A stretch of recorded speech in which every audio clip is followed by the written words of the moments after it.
beacon went dark at midnight, and that is the moment every search commander dreads. I am Cadet, and I have led many recovery missions onto dangerous worlds. I have carried back survivors. I have carried back far more who did not survive. So when Cadet Finn Bellamy's signal vanished on Catheri 4, I loaded my team into the drop pod within the hour, because on that planet, every extra minute could mean the difference between a rescue and a recovery. Catheri 4 is not a place anyone visits by choice. Thick forests cover almost the whole surface, the gravity presses down harder than what most bodies are used to, and the animals there are ranked among the most dangerous ever recorded. Our scouting drones had come back damaged more times than I could count, not destroyed by weapons, but bitten. Something out there did not like visitors, and it had the teeth to make that clear. Finn was only supposed to be on a short training exercise, walking a marked perimeter with the rest of his class. But partway through the drill, his scanner picked up an unusual reading past the safety line, and being young and curious, he followed it. 40 hours later, his beacon stopped transmitting, and command called it what everyone feared it was: a cadet lost on the deadliest world we had ever charted. I took 3 of my best people down with me. We wore full protective gear and carried weapons we hoped we would not need. We followed the last known signal deep into the trees, pushing through vines and mud, bracing for the worst outcome. What we found instead made all 4 of us freeze in place. There was a clearing ahead, and in the middle of it sat Finn, helmet off, calm as anyone I had ever seen. In front of him lay a Raka thornstalker, one of the most feared predators on the entire planet, resting on its side like it was waiting for him to speak. I need to explain what a Raka thornstalker actually is. It stretches longer than most vehicles, its hide is thick enough to stop small weapons fire, and its bite has been recorded tearing through solid machine parts without much effort. Every ranger on Catheri 4 lists it as the single most dangerous creature they track. And here it was, lying still, with a broken branch resting between its jaws. "Drop it, Maple," Finn said gently, and the creature let the branch fall to the dirt in front of him, its tail thumping against the ground with something that looked almost like excitement. One of my team members, a sharp young officer named Priya, raised her weapon out of pure instinct. The stalker's head snapped toward the sound instantly, and the whole clearing went tense. But Finn did not even turn around. He simply said, "It's fine, they're friends," and rested a hand near the animal's snout. Just like that, the tension melted out of the air, and the creature settled back down like nothing had happened. We brought Finn back to base camp, and it took hours before he was steady enough to explain what had happened to him out there.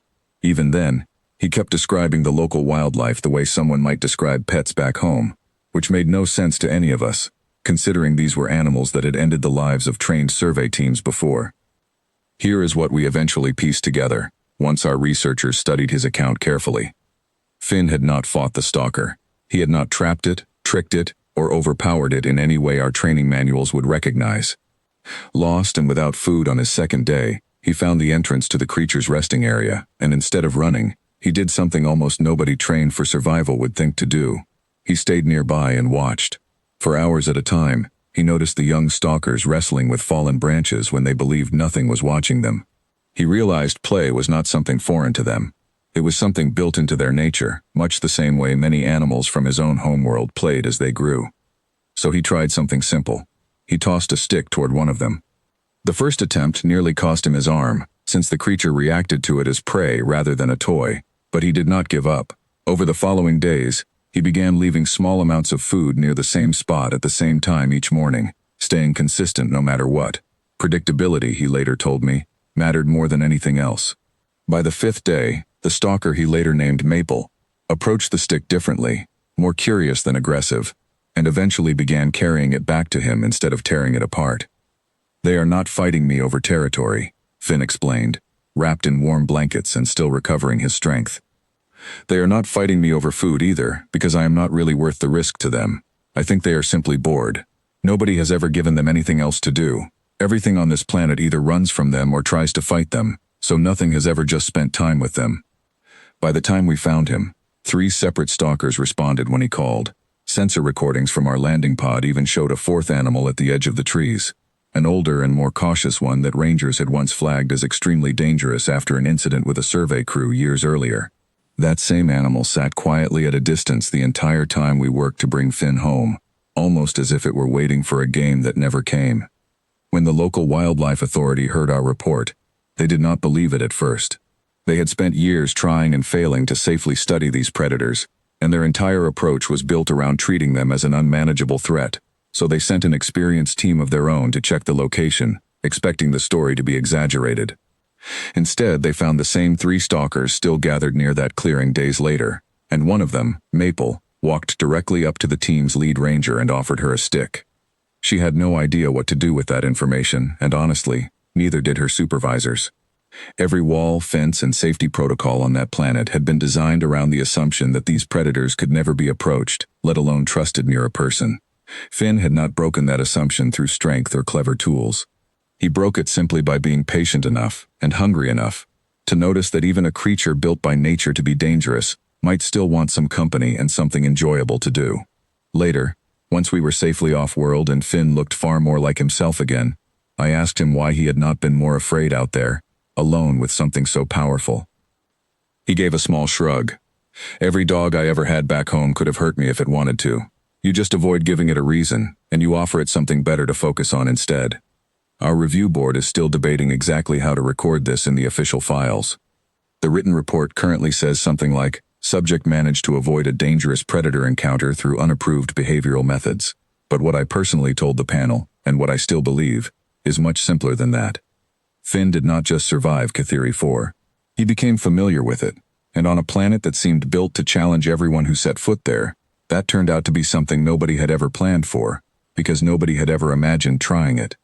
Maple still comes to the perimeter fence whenever our supply ships land there now.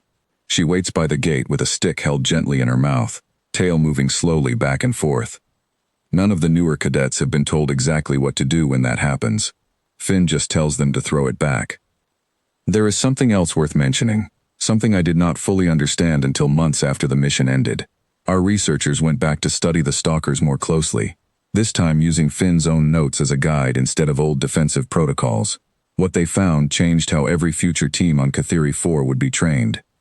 The stalkers were never simply reacting to danger the way our reports had always assumed. They were reacting to unpredictability.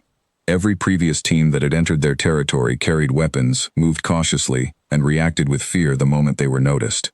To an animal built entirely around instinct and pattern, that kind of behavior likely read as something threatening or strange, prompting a defensive response almost immediately. Finn had done the opposite without even realizing it at first. He moved the same way every day. He arrived at the same times. He offered something instead of taking something away. Slowly, without meaning to, he became the one predictable, steady thing in an environment where almost nothing else was steady at all. That single insight reshaped how new researchers approached the entire planet. Instead of treating Catheri 4 as a place to be feared and avoided, teams began studying it with patience, structure, and consistency, the same qualities that had once seemed almost too ordinary to matter.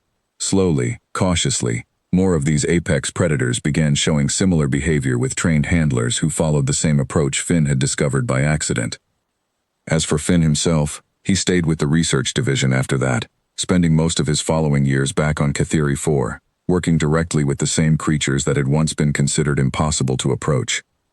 Maple remained close to him the entire time, often resting near the research outpost like she belonged there. I still visit that planet occasionally, mostly to check on the ongoing research and to see how far things have come. Every time I land, Maple is usually waiting somewhere near the gate, and more often than not, so is Finn, tossing a stick without a hint of fear in his posture. It is a strange thing to witness, watching one of the most feared predators in the region behave so gently around someone it trusts. But after everything I saw that day in the clearing, I have stopped being surprised by it. Sometimes the most dangerous things in the universe are not looking for a fight at all. Sometimes they are simply waiting for someone patient enough to notice that.